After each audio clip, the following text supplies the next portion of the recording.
அன்பிற்குரிய சகோதரர்களே, சகோதரிகளே, தாய்மார்களே, இந்த இடத்திலே அமர்ந்து கொண்டிருக்கக்கூடிய உங்களிடமும் பேசக்கூடிய என்னிடமும் கேட்டால், எங்களுடைய மரணத்துக்கு பின்னால் இருக்கக்கூடிய மறுமையுடைய வாழ்க்கையினுடைய நோக்கம், இலக்கு எது என்று சொன்னால், இந்த உலகத்திலே எல்லோரும் செல்லக்கூடிய ஒரு பதில், நான் மரணித்ததன் பின்னால் நான் சுவர்க்கம் செல்ல வேண்டும். முஸ்லிம்களிடம் கேட்டாலும் அதுதான் பதில். முஸ்லிம் அல்லாதவர்களிடம் கேட்டு பாருங்க, உலகத்திலே என்னென்ன மதங்கள் இருக்கின்றதோ அந்த எல்லா மதத்தில் இருக்கக்கூடியவர்களுடைய ஆசையும் மரணித்ததன் பின்னால், செத்து போனதன் பின்னால் அடுத்த வாழ்க்கையில் அவர்கள் வெற்றி பெற வேண்டும். அதனால்தான் இந்த நாட்டிலே வாழக்கூடிய, அதிகமாக வாழக்கூடிய பெரும்பான்மை சமூகம், பௌத்த மக்கள், சிங்கள சகோதரர்கள், அவர்களுடைய அந்த கடைசி இறுதி கிரியை நடக்குமே, அதில் என்ன அவங்க சொல்லுவாங்க? நிவான் சுப பத்தனவான்னு சொல்லுவாங்க, கேட்டிருப்பீங்களே. அவர்களும் அந்த மறுமைக்குரிய வாழ்க்கைக்காக வேண்டி பிரார்த்தனை செய்வார்கள். இந்துக்கள் எடுத்து பார்த்தாலும் அதே மாதிரி மறுமைக்குரிய வாழ்க்கைக்கு பிரார்த்தனை செய்வார்கள். கிறிஸ்தவர்கள் எடுத்துக்கொண்டாலும் மறுமைக்குரிய வாழ்க்கைக்கு பிரார்த்தனை செய்வார்கள். அது அந்தந்த மதத்தினுடைய அவர்களுடைய நம்பிக்கை. ஆனால் இந்த இஸ்லாமிய மார்க்கத்தில் இருக்கக்கூடிய முஸ்லிம்களுடைய நம்பிக்கை என்னது? அதை விட வேறுபட்ட ஒரு நம்பிக்கை எங்களுக்கு இருக்கின்றது. அதாவது மறுமையுடைய நாள், நன்மை தீமை, இது எல்லாமே எங்களுக்கு ஒரு நம்பிக்கை இருக்கின்றது. இந்த உலகத்தில் வாழக்கூடிய, அதாவது அல்லாஹ்வுடைய தூதர் அவர்கள் என்ன சொன்னார்கள்? அஸ்ஸிஜ்லுல் மூமின், இந்த மூமின்களுக்கு இந்த உலகம் எப்படின்னு சொன்னால் சிறைச்சாலை மாதிரி. ஒரு சிறைச்சாலையில் இருக்கக்கூடிய கைதிகள் அவர்களுக்கு நினைத்த மாதிரி வாழ முடியாது. சிறைச்சாலைக்குள்ள ஒரு கைதியை கொண்டு போய்த்து விடுறாங்க. அந்த கைதி சிறைச்சாலைக்குள்ள அவனுக்கு நினைச்ச மாதிரி வாழ இயலுமா?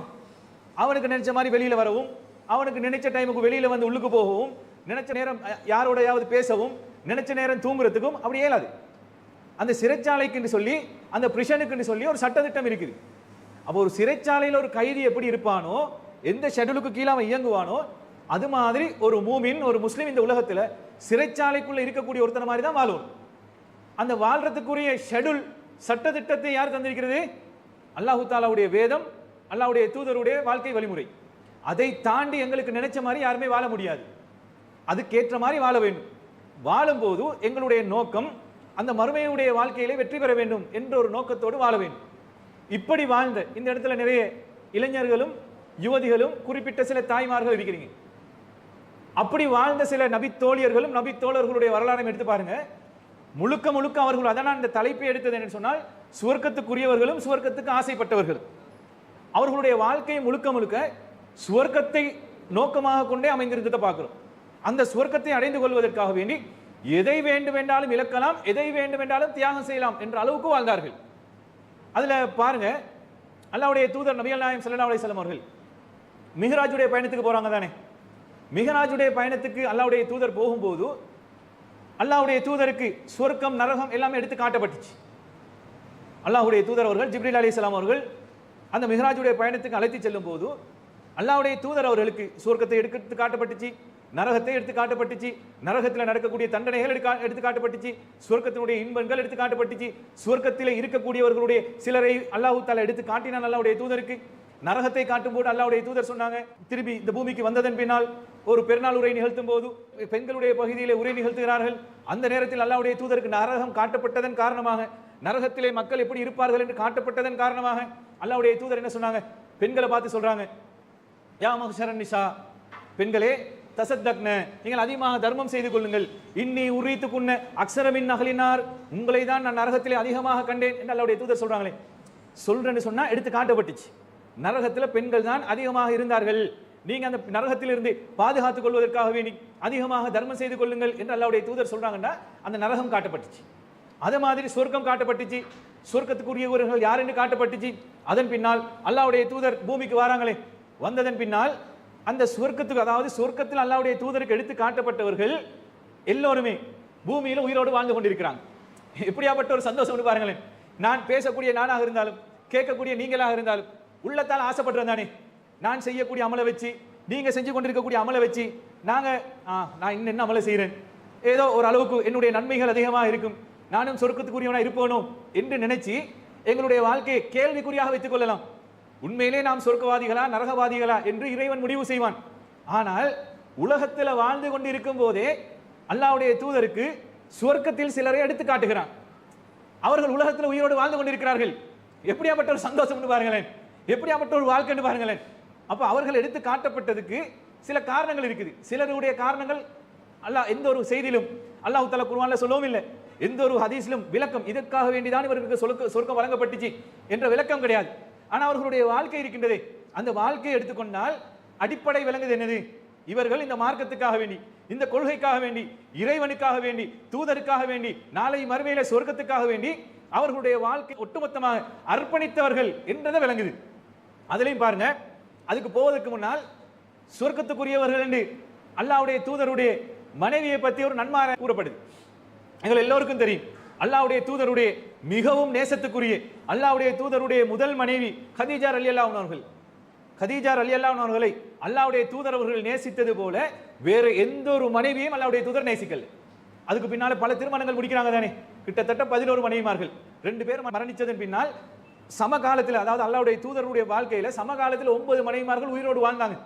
அப்படி இருந்த மனைவிமார்கள்ல அல்லாஹ்வுடைய தூதர் அவர்கள் கதீஜா ரலியல்லாஹு அன்ஹா அவர்களை நேசித்தது போல வேற எந்த ஒரு மனைவியும் நேசிக்கல. அந்த நேசத்துக்கு ஒரு உதாரணம் சொல்லவா?